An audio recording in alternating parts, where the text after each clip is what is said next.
Председателот на Венецуела Николас Мадуро постојано ги обвинува САД дека се обидуваат да ја дестабилизираат владата со тоа што даваат подршка за антивладините протести. Елементите на американската владеачка структура и незините внатрешни помошници имаат цел да ги деморализираат и отцрнат армиските сили.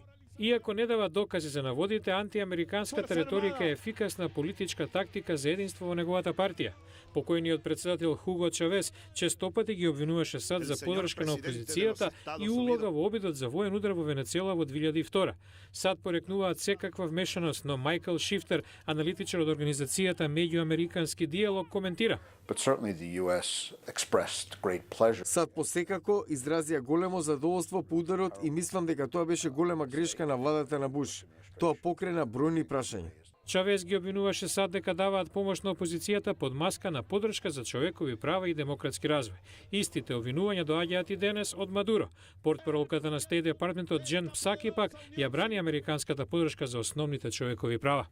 Сериозно сме загрижени за одредени прашања во Венецуела, вклучувајќи ја демократијата и човековите права, и ќе продолжиме да изразуваме таа загриженост.